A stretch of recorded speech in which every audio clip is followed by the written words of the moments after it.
If you have strong cash flows, you can always refinance your loan. Always. You'll always have options. If you have weak cash flows or no cash flows, refinancing is very, very, very tough. And so you might not be able to outlast these deals or outlast these down market cycles. So just understand that when you're investing, most of the time your cash flow is kind of a defensive metric. The more return comes from cash flow, the more or the less risky investors will generally consider that deal. And it doesn't mean that you're going to make a killing off of your cash flows. You're generally still going to make more on the appreciation of the asset or the forced appreciation, but it's a defensive play. If you're a real estate agent earning $200,000 a year and you want to grow your passive income, this show is for you. Learn secrets other agents use and hear from experts in our field who will guide you on your journey to investing in assets like apartment communities so you can take your commissions and turn them into cash flow. Here's your host, Randall. Let's dive in. All right, welcome back. I am excited to have this conversation today with my guest, Justin Moy. Justin he runs the President's Club Investors, and he has a lot of strategies for building your passive income up and how to retire quickly. So he works with a lot of real estate professionals, sales professionals, and he essentially has a fund, and he does a fund to fund. So every time there's a deal that's out there, he's raising capital for that deal through a fund structure. And so we go into the details on that and how that works and what he's seeing in the market, how he vets sponsors and all of that. So we're talking multifamily asset class today, and we are talking funds, how they're structured, the market overall. So tune in, perk your ears up, get your notepad out. He's got a ton of information. You're going to learn something from it. So I hope you're getting value out of the show. If you are, please go on, rate and review wherever you're seeing this. If you can give us a comment, one word or more, helps us out a ton. Bring on awesome guests just like Justin. So let's jump into the episode right now. I've wanted to be a digital nomad since I heard of the concept. So I've always known I've wanted to have flexibility. That's actually what made me transition from kind of real estate agent to more on the investing side. Is obviously real estate agents is very, very hyper local. And I realized I wanted to move around a lot, whether it was in Latin America or just kind of move around within the States.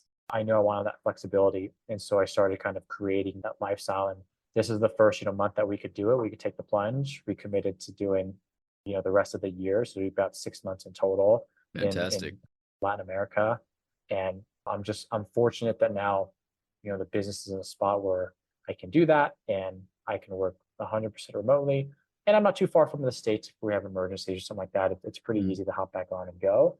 I like traveling, so it's not that big of a deal. So yeah, it's just kind of lifestyle design, just like you said. Interesting, man. So you went from brokerage to investing, and what kind are you doing? Syndication mainly or capital raise? Yeah. Or where are you in that? Yeah. So I do fund management for syndications. Okay. So I don't operate deals anymore. I underwrite deals just kind of in part of our due diligence, but I used to underwrite full time. Then I did asset management, was my full focus in the business. And now over the past 4 years, it's just been fund management. And I've known this was kind of my North Star from the start, but getting started in the business, I felt like I wanted to have a really good base in underwriting and financial modeling and how assets are managed and ran, what's it like to, I've lived in the complexes that we've managed and, things like that. So I've always known it was a means to an end of making me hopefully a stronger fund manager and being able to invest better with both my own money and our investors' money. And so I'm kind of at that culmination point where I'm doing the nomad thing, I'm fund managing, which plays into my strengths way better. And yeah, I'm just, like I said, design it all out. So fund management, and you can break it down in almost 3 different things. Like you have a capital raiser, you have an asset manager, and then you have a fund manager, right? So Sure. It's interesting that you have gone through the gambit, I guess, of all 3 of those things. Did you do stuff on the asset management side and the operator side? Yeah. And I think unless you have a different business model that I'm aware of, I think most of the time people consider the buckets to be like acquisitions, which is a lot of underwriting, managing banks, loans, all that stuff, and then asset management and then fund management. So for me, fund management means raising capital. That's what I do. My primary focus now is 2 main buckets is I raise money and I do due diligence on the opportunities that we get. So we see about 30 to 60 deals per month. We typically do about 2 to 4 deals per year.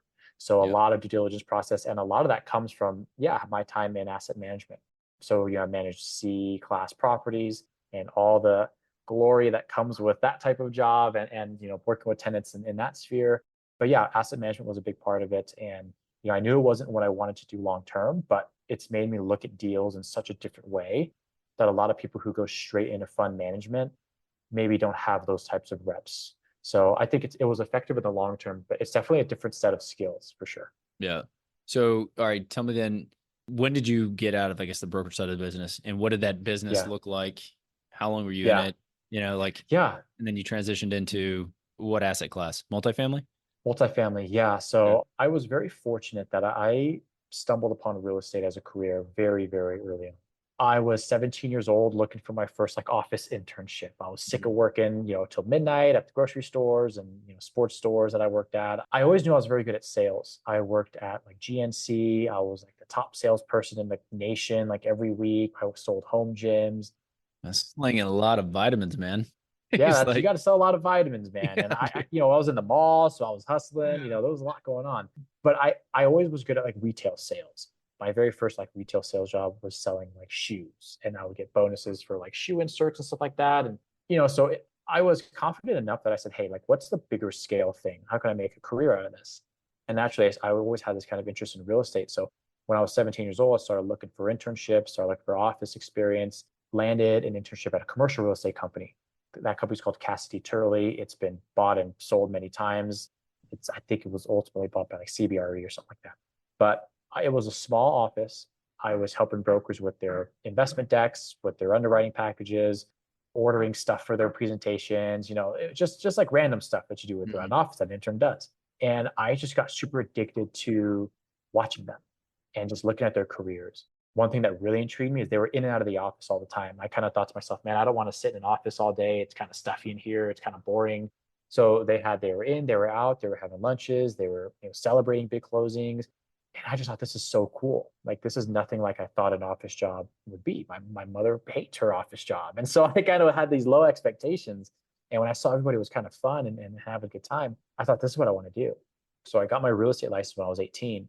This was in the Bay Area of California, where you don't need to sell commercial properties to have seven-figure listings. So I went on the residential side. I loved it. After about 6 months of batting zero, I started to kind of get my feet under me and had a good journey there. I did that for I say about 6 years in total, but I went to the military for a short stint. I went to college for a little bit. So I was always kind of involved in the business, but full time, I'd say it was about 4 years. Yeah. And then after that, I went to multifamily.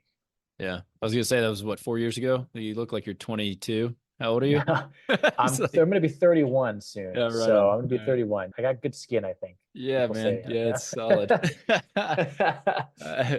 All right. So you transitioned and you went into, how did you get out again? What was the catalyst of getting out of the single family residential Yeah. brokerage side? Yeah. I loved being on the real estate transaction side. I think it's so cool. Even to this day, people ask me, like, what should I do if I'm interested in real estate? I'm like, dude, become an agent. I think you get to play in so many aspects of a deal. You get to see transactions. You get a little piece of every part of the transaction. Mhm. So you don't really specialize, but you get good enough at every aspect of the business that I think it's a really good stepping stone to anything that you want to do in this space. If you have kind of what it takes, right? It's commission only. It is hardcore direct sales. You own your own business. So there requires certain strengths of somebody and a certain thickness of your skin. But if you can manage those things, it's a very good entryway into the business. Now, ultimately, what made me realize I wanted something new is this was a very, very, very specific moment in my career. For whatever reason, I was getting really, really burnt out. I was working a ton. And you see me, I don't know if you'll post the videos. I have a super thick head of hair. I Yeah. actually started going bald. I was Oh, yeah. super stressed out. I was living at home still at the time because, I'm 19, 20 years old at this point in the Bay Area. And my mom's like, hey, you got to figure this out. I mean, you can't be going bald. You're stressed out. You're not sleeping anymore. I've always loved the gym. I wasn't going to the gym anymore. And she's like, dude, you just got to like figure something out. Why don't you take a day or two off and just think about what you want? And I said, okay, fine. So I was sitting at home during the middle of the workday. I had a college football game on TV. And I was just thinking, what do I want to do? And at that point, the camera had panned over to like the student section, and everybody was going crazy in the student section. They were having like a super good time. And I just thought to myself, man, all of my friends are in college right now. They're kind of going through a certain path, and I'm in my hometown. If I set down roots here as a real estate agent, it's hard to pick up and move. You can be very established, but you can't really take your book of business with you. And in that exact moment, I kind of felt like the walls were closing in on me. And I don't know if panicked is the right word, but I kind of thought, okay, I'm going down this path that's very, very specific. And I don't know if I want that right now. I might want some of that flexibility. So, I took the rest of the day to think of what can I do that's still in the real estate space that gives me that flexibility, that lets me move around, that lets me do different things. And naturally, I worked with a lot of real estate investors kind of accidentally. So now that rabbit hole started. Then it turned into bigger, bigger properties. And, next thing we know, we're doing, only about 200 unit plus apartment buildings. But it was a very specific moment in my career after a big bout of burning out where I just thought, dude, I got to change something like right now. What's my new Yeah. trajectory? Yeah. Good for you for having that introspective moment because, yeah, you can easily burn out if you are running Yeah. through a ton of transactions or stressing out about a commission or something because Yeah. it is a boom and bust. I'll second your advice that you're giving people starting in the business of starting as an agent of some sort, just Mm. because, I mean, if you buy the wrong property, most likely you're going to come out okay if you bought it right, but you could lose Yeah. money. And if you go into it on the agent side and you work with investors, you get to de-risk your learning. Like you can see Yeah. what they do, learn what they're doing, learn what works. And if you work with them, you can see a lot of transaction by doing that. Yeah. But You could yeah. also see too, like what, like the headaches of it, right? Like Oh yeah. I sold a lot of homes of people who were very, very, very successful real estate investors who were just like, dude, get this one off my books. Yep. Like I'm done. And for whatever reason, those things happen. And so it's not always this Instagram passive income, buy 15 houses a year kind of thing. Like there's a ton of work that goes into it. And Yeah. that's a big piece of my educational content is like, don't invest in properties for passive income. There's certain strategies you can do for passive income, but if you buy property, that's not passive. You're buying a Yeah. job. You got to Yeah. work it. Right. So, naturally, I work with a lot of salespeople and a lot of real estate agents who understand that, thankfully. But it's not always super glorious. And so, when you're a real estate agent, you get to see all of those things. You get to see the big, big exits that somebody's going to sell, like a home flipper like you, for massive profits.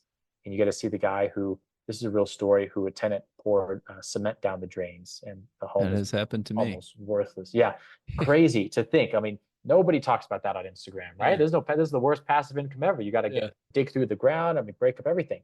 Yeah. So you get to see both sides, and you kind of get to decide if you want that life or not. That's funny. Like you mentioned that. I literally was at a lunch with some high school buddies yesterday. They're like, hey, what are you working on?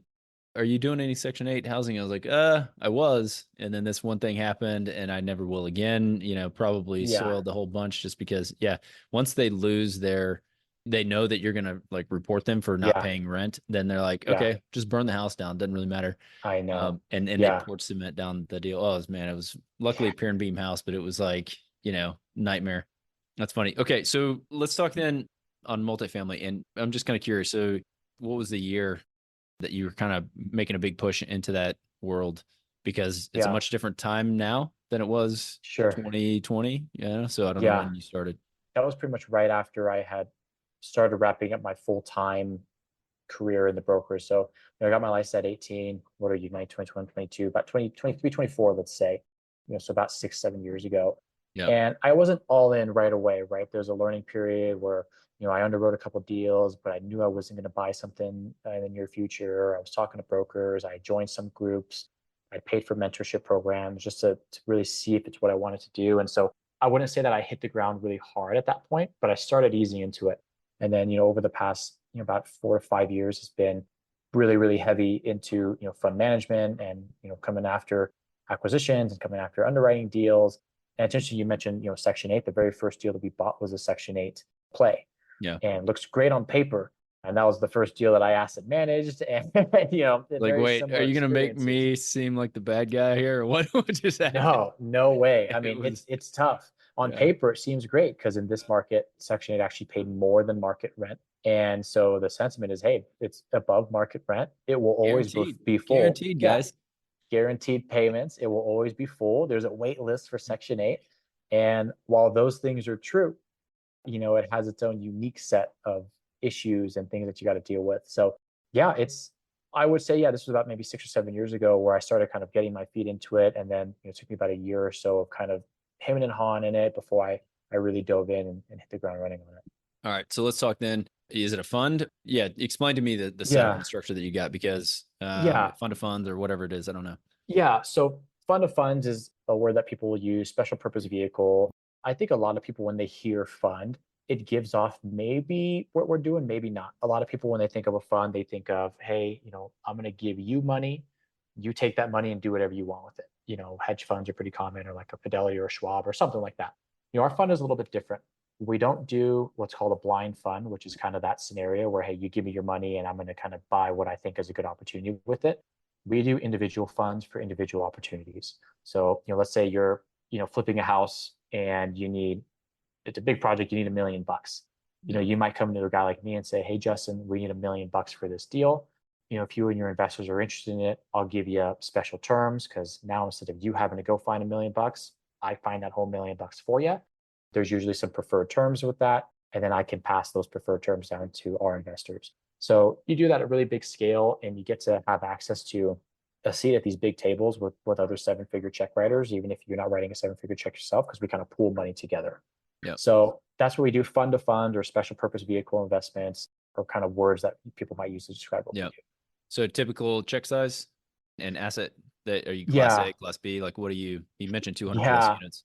At this point, if we're going to do a class C, it's got to be like C plus plus plus. It's got to be pretty much right on that cusp of a B. In an A neighborhood. You're like, Yeah, exactly. Yeah, that's what everybody says, right? This is a C and a B neighborhood. Like, no, exactly. it's not. But it's got to really, really be on that. So we will do mostly hanging around the class B areas, typically 200 plus unit multifamily, but I would be okay going lower unit counts if there was other scale. The reason why we want 200 plus is you can really scale your staffing. But if you have a 100-unit apartment down the street and you're going to buy another 100-unit apartment a block away, okay, you kind of get the same scale. So we're less strict on that and more strict on, hey, we need to see certain level of scale that we can achieve right away. 200 is kind of typically is that magic number. Yeah. We like B areas. We don't like apartment buildings that police are familiar with. So that's actually part of our due diligence process. We actually call the police department there locally and just kind of ask them if they've been there, when's the last time they've been there, kind of what goes on there. We don't like places where people don't have jobs to support themselves. We like to see cars gone during the day, and people busy at work, and come home at kind of typical times, and just have a good routine. So there's certain due diligence like that we look at in a deal, but we're pretty much in class B neighborhoods and apartment buildings right now. Yeah. And check size, what are you guys typically looking at? Yeah. 200 unit, what is it? I mean, it depends. We just wrapped up a deal in Jacksonville. It was about $25 million. Check size about $12 million. Yeah. We did a deal in Dallas before then, $40 million deal, $20 million check size. Yeah. So, we might not do the whole 20 million or 10 million, but, we'll be a part of it. And I say for most people, you hit the best scale when you hit to about the $2 million mark. So whether you invest in a fund like ours, where we're going to go and commit $2 million to a project, or you're an individual, just ultra high net worth guy or girl who can write a $2 million check by themselves, that's probably where most people are going to see the top level kind of returns, where you can really negotiate some really strong terms and make out pretty well ahead. Yeah. So you're typically going into a syndication deal, right? They need Correct, in the capital stack 20 million cash equity position, right? And you're coming in with 2, just to explain it and break it down. You're coming in with 2, and you're able to go to the sponsor who brought the project and say, hey, look, we're writing a big check. We need a side letter or side agreement that you may be offering a 70-30 split with your people on a 7 pref, but we need a, like, what are you typically seeing? Yeah. So we're very fortunate that at this point, good track record and good reliability. So typically we're looking at either an 85-15 or maybe a 90-10 with some additional preferred return as well. So, if you're going to go invest directly, you might get, like you said, a 70-30 split, let's say a 6 pref. Our fund is, we're going for like a 90-10 split with maybe an 8 pref or a 9 pref. Now, part of that is how we make money, right? Is we take a little bit of that difference. But for us, there's always going to be benefit, whether it's in better terms, whether it's in higher equity split, whether it's in a safer equity position, or something with our fund that is more advantageous to the investor. So it's not like we're just a middleman who is holding deals hostage. We are negotiating some type of better economics for our investors that's going to be an additional benefit to them. So there is an economics there. And then, we get paid, of course. There's a bit of a difference there that we can take home as our payment for, our time and our efforts. Yeah, for sure. So what kind of fund is it? Is it 506B, C, crowd fund? We do a mix. Yeah. Yeah, we do a mix. So we like to do accredited and non-accredited deals. In my ideal world, we do about half and half on the Mhm. year. Doesn't always work out that way. But, I think the accredited designation is so foolish. I mean, on one hand, you have some people saying that figure hasn't been adjusted for inflation. And at this point, if you do kind of feel like that's an important metric, $1 million net worth or $200,000 income, the real income now I think is like 500,000 and the net worth is closer to 3 million. So there's people talking about updating with that, which kind of wipes that type of fund out. That's not Yeah. that many people. And then there's other people who say, hey, and I'm in this camp, you know, what you make and what your net worth is doesn't mean you're more or less sophisticated than somebody else. Correct. Yeah. There's somebody out there who studies real estate, knows what they're doing, who's more well versed than somebody else who maybe just because they're an engineer, have a high degree, they make good money. So I don't agree with it, but there's still kind of the rules that we have to play by. But yeah, we like to do both. Hey everybody, Randall McCleard here with a special shout out to our friends over at Envone. If you're looking to diversify your investment portfolio, you've got to go check them out. It's envone.com. It's a crowdfunding platform with a wide range of investment opportunities, things like real estate investing and even bourbon barrel investing. So check them out. Envone hosts our crowdfund. It's actually a single family real estate investment fund that we have launched with them, and we've had an awesome experience working with Levy and his team. They're super responsive, very quick to assist us with things that we need, and they have crowdfunding down to a science. Go ahead and check out episode 154, where Levy and I discuss crowdfunding in detail and how it can help you either invest or raise capital. And check this out. As a friend of the pod, launch your crowdfund with Envone, and you're going to get an exclusive 10% discount when you head over to envone.com/ABC, or simply call Levy and his team at 475-800-8716 and mention Agents Building Cash Flow. Go crush it. Happy investing. Talk to you later. Yeah. Educate me on this. Okay. So a syndication comes up and it's a Yeah, 506B offering, right? No sure. advertisement. You go out. Yep. Can you do a 506C? Because your vehicle is a fund, right? So can you do Yeah. the answer? You So know what I mean? yeah, so think of it this way. If a syndication comes out and it's a 506B, so there's no advertising, you can take non-accredited investors. We will all have to honor what that sponsor structures their deal as. Got it. Okay. So I cannot say, well, my fund is a 506C, so I'm going to go advertise. Mm-hmm. No, because we at the end of the day are, from a legal structuring perspective, one big limited partner. Yeah. So we're one big investor. So we cannot bend the rules around the deal. We will honor what the deal does. Yeah. So no, it's going to be even throughout. So if you had 20 non-accredited, Mhm. sophisticated investors, right? And that out of the 30, 33 or however many you Sure. can have in there, does that Correct. count against the lead sponsor's number? Do we know that? That's an interesting kind of gray I know the area. answer to that. Some lawyers say no, some lawyers say yes, because that's another benefit too, as to why a lot more sponsors are now running it this way, because there's some opinions that say no, those do not count.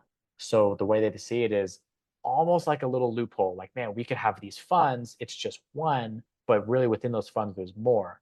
Then there's other lawyers that will say, no, you can't do that.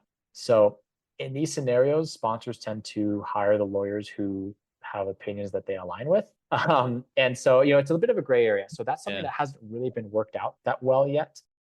I'm sure we'll kind of have some changes in regulation here at some point, but it's tough to make that happen having that 30 cap Yeah. period, Yeah.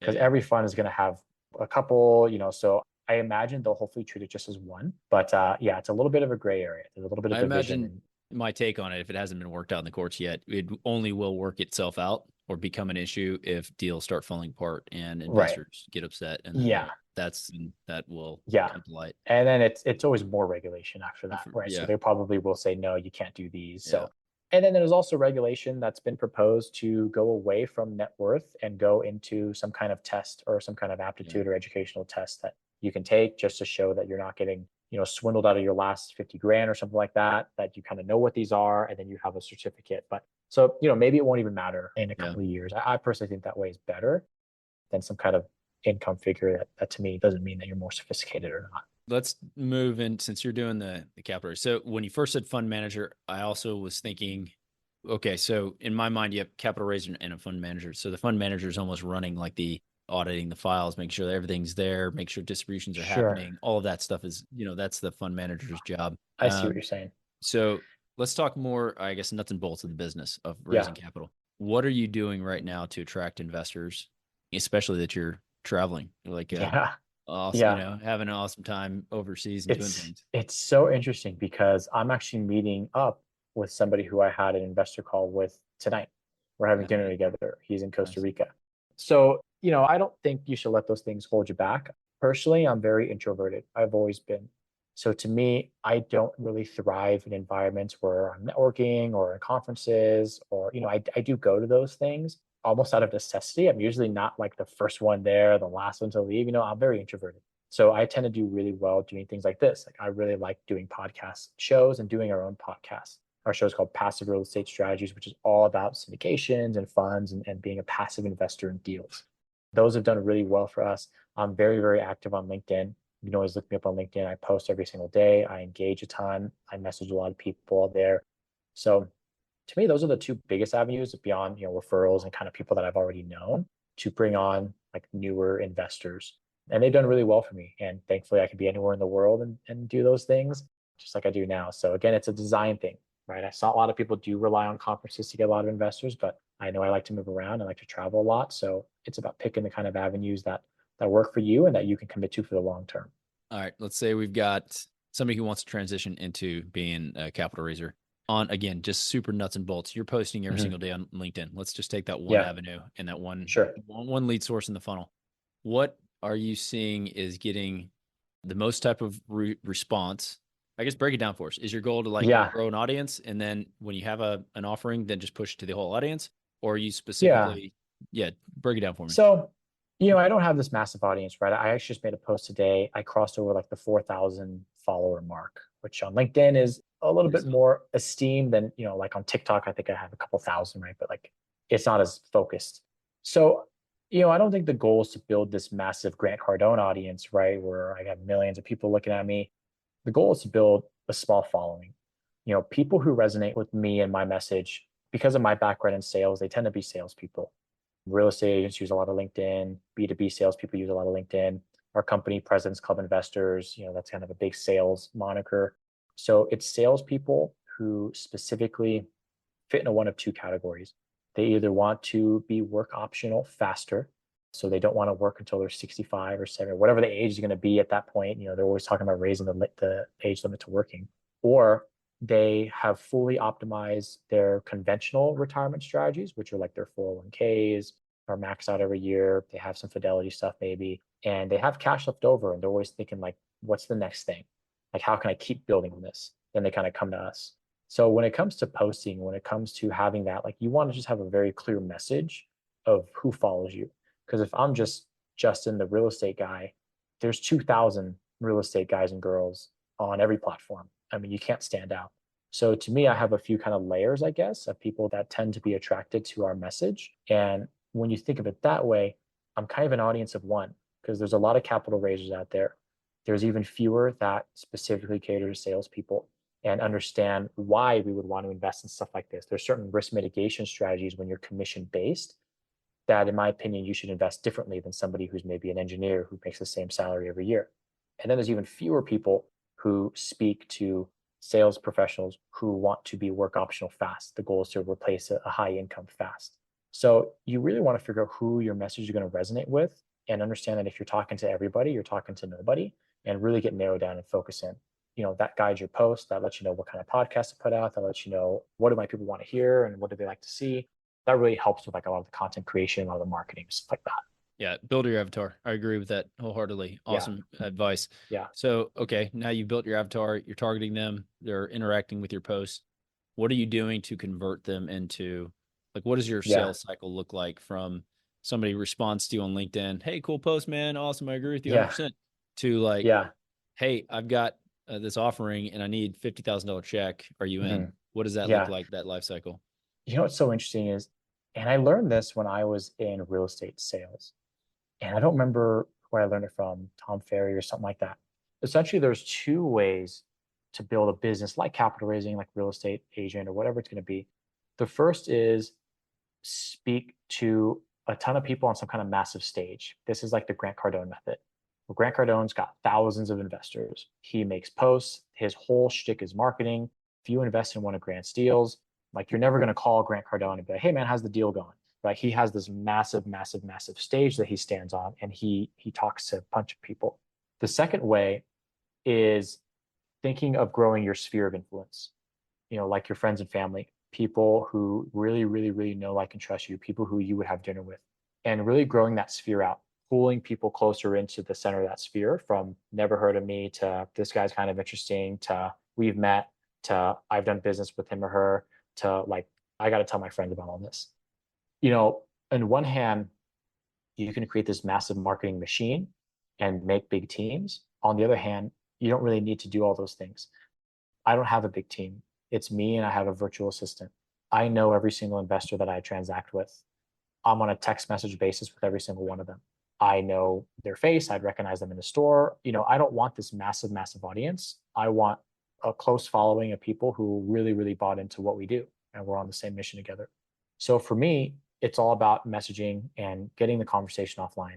If you came to my LinkedIn profile today and you liked one of my posts or you commented or something like that, I would DM you tomorrow. And I would just say something like, hey, Randall, thanks so much for engaging. I really appreciate it as I'm growing my profile. What brought you to my profile? How did you come across my profile? And just see what happens. People say all sorts of things. Those conversations tend to go into, yeah, you're kind of interesting. Like, what exactly do you do? And then, you have this tiny little pitch. And hey, if you're interested, you want to carve out 15, 20 minutes just to get to know each other, see if it's right for you.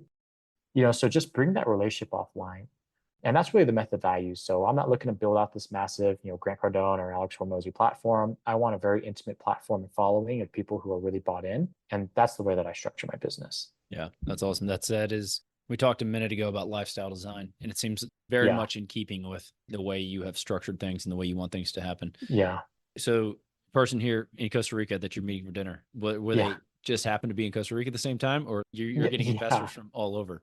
No. So American. So we do only work with American investors. I don't know the nuances of getting foreign capital into deals, different tax implications, different legal implications. So we don't do that. So yeah, this is a guy who I met on LinkedIn, just literally the same path that I just laid out now. Engage with my profile in some way, just DM for a couple of times. And then, when I started sharing my journey, hey, I'm in Costa Rica. This is why I invest, so I can do X, Y, and Z. Was, hey, I actually go to Costa Rica a couple of times a year because he has some work out here. The company is in America and in Costa Rica. And then it just came up, hey, I'm in Costa Rica this week. Are you free this day? So it's just so interesting. I would never have thought that something like that would happen. Like, what are the odds of somebody I meet through LinkedIn being in Costa Rica, being interested in what I do, having an investor call with me, and then, meeting up for dinner. So it's all, things just happen in these weird cycles, and everything happens for a reason. So it's not normal that I don't target people in Costa Rica or something like that, or like where I'm going to be vacationing or something like that. But yeah, it just happened that way. Yeah. Nice. All right. One more thing on LinkedIn then. So is there a type of post that you, or set number of different types of posts that you are going for, again, on the tactic side? Like, this is a personal one, I have to do it by 9 a.m. And then, or is it just more organic? It's like, it tends to have a certain schedule just because I have a typical daily routine. I'm not super picky about when the posts go up, but again, they tend to go out, generally at the same time most mornings. I happen to do text-based posts. I don't do a lot of videos. I don't want to pay somebody to edit it. I don't want to edit it myself. I don't personally engage with a lot of videos. I like to skim things. So to me, it's just finding the thing that works for you. If you love to make videos, I love to do podcasts. I love to talk, but to me, I don't want to edit videos, and I don't want to deal with uploading them, and I don't want to deal with different software. So to me, I just write. I like writing, and it just kind of works for, again, the longevity. If you're going to go down a path of any type of business you want to build, you have to put yourself in a position for longevity. So to me, that's the biggest thing. So I write, one post a day. I write one day a week. So I have most of the posts figured out in the morning when I'm going to go post it. And then by that point, it's kind of copying and pasting, or maybe making some slight updates. But no, it's a pretty simple formula. I do my best to keep things pretty simple. Yeah. Awesome. Myself. Okay. All right. We'll leave LinkedIn now. I like getting in the weeds with certain things, just so that somebody that is listening and thinking about, oh man, I should really start raising capital for X, Y, and Z, or whatever it is. And this will speak directly to them, and they can use one strategy at least, start building that funnel. Okay. So, I mean, we could talk about the market, man, because I'm kind of curious what you're seeing now. You said you're seeing 30 deals a month, buying 4, right? Yeah. And so you're also in an interesting position where you are allocating capital. Mm-hmm. So you're not only vetting a deal, but you're vetting a sponsor. Yeah. So I've had a number of conversations with fund managers doing similar things, but I'm curious your Mhm. take on just some cursory level due diligence that you have to do on sponsors and kind of who you're Yeah. looking for to partner with. Yeah. So, man, sponsors, that's really where a big chunk of it is, right? You want to make sure that you have a good amount of due diligence on there because it's the old saying, great sponsor can make a bad deal good and a bad sponsor will make a great deal bad. So that's a big part of it. And I think that's actually a really big relationship building phase of it. So the last deal that we did, it was a deal in Jacksonville, and it was a relationship we were been building with that sponsor for over a year. And they've had many deals over the course of that year that we just weren't really comfortable with yet. We were kind of watching them, seeing how they reacted to things, seeing how they've reacted when deals have not gone as planned, which every deal doesn't go 100% as planned, but I mean, in a lost capital scenario, what kind of things did they learn? How did they communicate with their investors? Were they pulling out all the stops, including their own money, to preserve investor capital? A lot of those things I really like to focus on. How have you responded in down cycles, and how you responded when deals have gone sideways in a lost capital event? And what have you done to die on your sword before you had to go to your investors and say, hey, we either have to cash call or we have to, unfortunately lose some capital on this deal? That's a really big portion of it. Other things I look for is, what does the actual team look like? Personally, I don't invest with individual operators. I like to invest with companies with formalized systems and teams, at least 20 full-time US based employees, because I like to see, I watch a lot of Shark Tank, and Kevin O'Leary has this saying with solopreneurs. He says, what happens if you walk down the street and get hit by a bus? What happens to my investment then? It's unfortunately some of the things that we have to think about. So to me, size matters. And that's not always the right answer for everybody, but that's the right answer for us. Financial ability matters of both the named partners of the deal and the company itself to be able to outlast and put up capital when things are needed. Organizations, operations, I like to see a system in place. I don't Mm. want to see a side hustler or a solo guy or girl who's just kind of winging it. I like to see that. Track record is, of course, big. Everybody's got a good track record over the past couple of years. So I look a little bit deeper than that. I look at the markets that they're investing in, why they're investing in it. I really want to know how they think. I really want to know why they picked this business plan, or why they picked this property, or why they picked that market, and see how thorough those answers are. You'd be surprised. Some people are willing to throw down seven-figure checks and be, I don't know, it's a good deal. My friend's doing it. And there's just no due diligence to it. So I like to see how they think. And that part takes a lot of organic getting to know somebody, and then some formal sit downs and some formal questions about deal specifics or company specifics, things like that. Yeah. All right. You mentioned something. One, great advice, like across the board on all those things. Definitely take that to heart if you're going out and you're trying to find a sponsor to invest with. Do those Yeah. things. One thing that I want to drill down on is you mentioned, look, it's a down market. Certain sponsors losing money on deals. How are they Mhm. handling it? And you said you want to see how they have handled that communication. How, Yeah. if I'm an individual LP coming into a deal, not a $1 million, $2 million check writer, how am I going to Sure. have that due diligence or that access Yeah. to how that sponsor's handling the communications on a deal maybe Yeah. they don't necessarily want to talk about, you Yeah. know?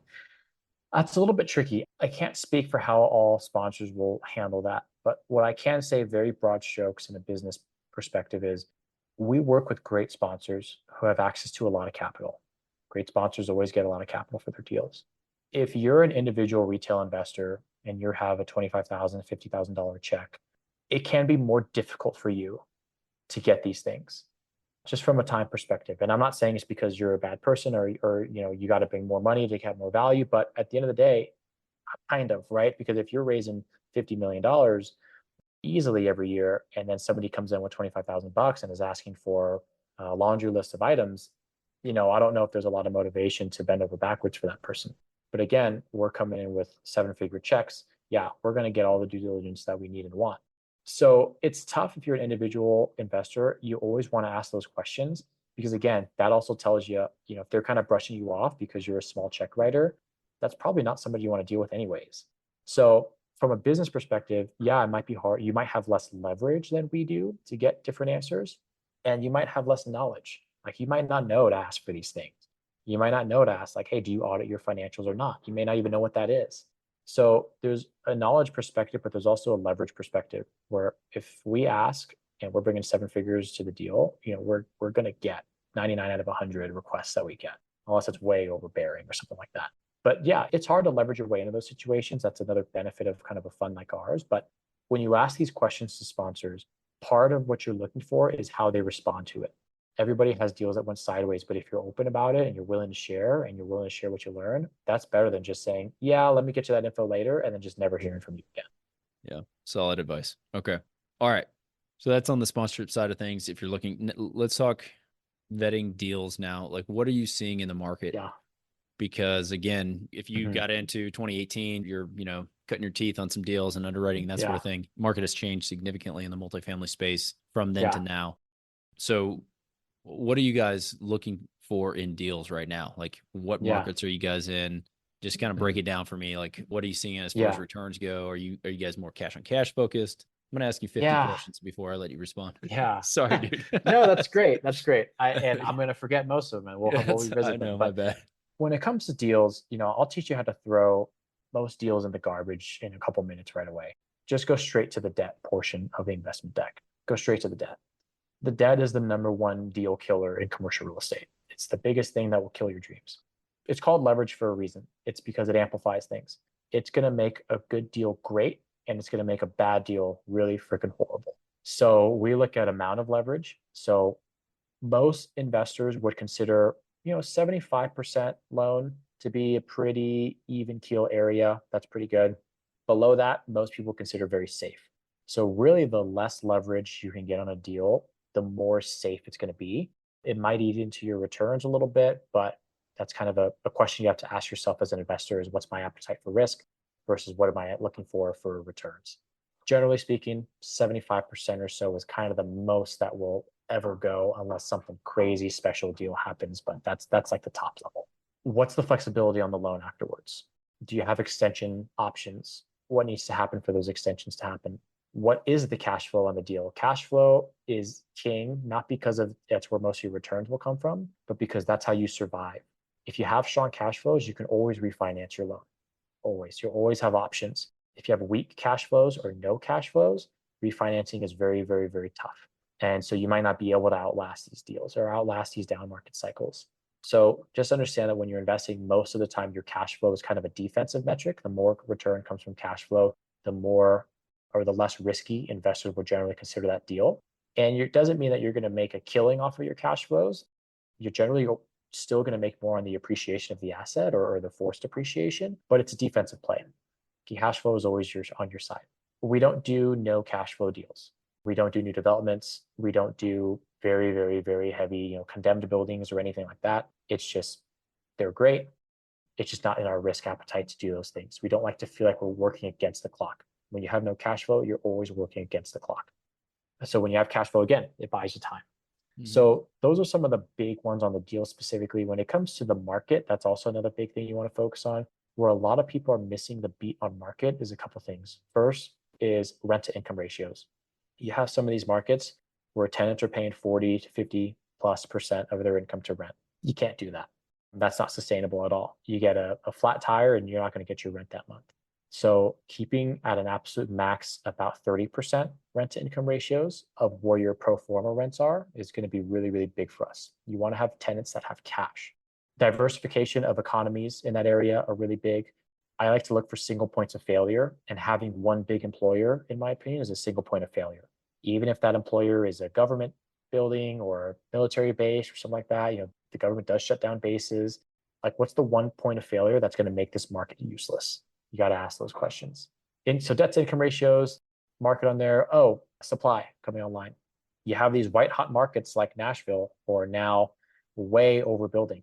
They have 11% plus vacancy rates at this point, and still about 10,000 units coming online. Not 10,000, I think 1,000 more coming on this year. It's just not looking good from a supply and demand perspective on them. So if you're investing in these white hot markets, understand that that's where builders are going to. Builders are going to these white hot markets to meet demand, and sometimes they're going to overbuild. So understanding that if you are going to invest in those fields, make sure that you're kind of infill where there's not a lot of new developments near you, and you're kind of insulated from that stuff a little bit. But other than that, those are some of the big highlights. There's sheets of due diligence that we do on all these deals. I don't want to bore people with like a due diligence episode, but if you check those boxes, that's going to get you 70 to 80% of the way there to get to having a pretty good deal. Yeah, solid. Good advice again. Okay, so I'm digging through some of your stuff, right? And you've got retire in 10. Is that like what you Yeah. had something Yeah. branded? What's it called? Yeah. We have a package called a Retire Within 10 bundle. Okay, It's that's what got, it was. retirement calculators, pretty much see how fast you can replace your income with passive income with kind of our layout of a strategy. It's got an ebook for you to kind of read more about the strategy and kind of what's the fastest route to retiring with this type of strategy, like passive investments. And it's pretty specific. So definitely read the ebook. And it has another tracker, like an investment tracker in there. So yeah, that's part of our shtick is how fast can you replace your income and be work optional. All right, I'm gonna pin you down on it though. I want to know, like, Yeah. get the abridged version. Like, how do you retire in 10 on what type of investment Yeah. strategy? Because Yeah. replacing as an LP, replacing your income, you have to Yeah. have a pretty big nut to go into some of these deals, I would think, to Yeah. be able to retire. So what And do that's you? part of it too, right? Part of it is, you got to have money coming in. I'm not a big believer in the invest with no money kind of thing. I think that's ultra risky for people to do. I don't think it's a healthy investing strategy. So, yeah, the caveat is, hey, you got to start out with some money. You don't have to be a millionaire, but you got to start out with some cash to start investing in deals. And really, the big secret that a lot of people miss is they focus on cash flow too early. Meaning, you read these things from real estate investors or from real estate influencers that are saying, hey, buy for cash flow. Yeah, those real estate investors have seven-figure checks that they're going to go make 6% cash flow on. Yeah, that's good money. It's 60 grand a year. If you go in with a $100,000 check and you're getting 6% cash flow, you're getting 6 grand a year. It's not no money, but you're not really moving them. You're not walking Not away living at on any that. time. Yeah. Yeah. So really the biggest secret is switch the way that you see things. Don't look at cash flow first when you're in your building period. Look at your equity gain. I'm not saying ignore it because what I just said about cash flow is kind of a defensive play. So you want a little bit of cash flow in there, but if you're building and you don't have those big checks to write yet, you need to grow. You need to look for ways to multiply your equity. Multiply through things like value add, real estate, like value add. Apartment buildings right now have very big multiples on equity, and grow that pot of equity before you look for cash flow. If you stay consistent on that trend, the biggest thing that you want to look for is when do I get to, let's call it $100,000 of passive cash flow a month. If you look at the heaviest cash flowing passive investments that are the most risk adjusted, that pay the most consistent returns, because when you're living off your cash flow, you can't have distributions stop. Like you need something very consistent. You're probably looking at a debt fund. That's going to pay you every single month. That's going to pay the same every single month. Our debt fund has not missed or underperformed on a monthly distribution since inception in 2014. That's what you want. You're going to get about 9% on that paid every year. You need about 1.2 million bucks to clear $100,000 of passive income there. So if you don't have 1.2 million bucks, look for ways to multiply your equity until you do. That's the biggest secret to doing it fast in a risk adjusted way. Don't look at the 9% cash return if you got 50 grand. Look at that when you got a couple million bucks to play with. Yeah. Until then, you're in growth mode. Yeah. No, man, that's solid advice. It is. You literally have to build up your nut that you can invest. Yeah. So that you have enough that is going to pay you on the passive side of things. Yeah. Yep. Yeah, because you can take $50,000, and I had a guest on and we were talking about it, and he was like, getting into one of these deals and being like a 0.001% owner of a deal is not really going to move the needle for you as much as you taking that 50 grand and you go and you buy a single family house and flip that thing, turn it into $90,000 in 6 months. Like that return is insane compared to, and then once you build it up enough, then throw it into something else. So I don't know if that's kind of the strategy, but I think it is. I don't know if always flipping is the strategy, because at some point I respect people who recognize their strengths. House flipping is not for everybody. It's not for me. I don't like it.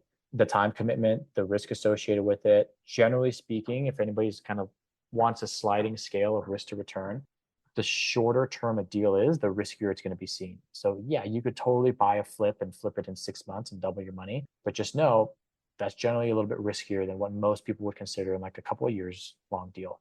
So, recognize your strengths. If you like to do that stuff, that could be a great option. If you don't, if you want stuff passive, look at the passive stuff.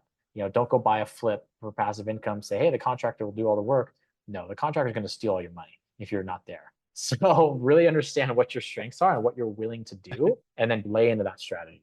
I've never heard of a contractor taking anybody's money, man. I don't know. Yeah, me either. Well, hey, man, it's been a good conversation, Justin. I really appreciate you jumping on, sharing your knowledge, talking about your business, how you guys have it structured. I'm very envious that you are down in Costa Rica right now, enjoying the sights and the scenes. But Yeah. kudos to you, man, for being able to do it and structure your business and life in a way that you are able to do that. So I'm going to put all your contact info in the show notes. So Yeah. if Perfect. you're out there and you're looking for an investment or a vehicle, an opportunity, definitely reach out to Justin and have that conversation with him and check out some of the opportunities that he has coming online. Cool. Yeah. I appreciate it, man. I hope this was helpful.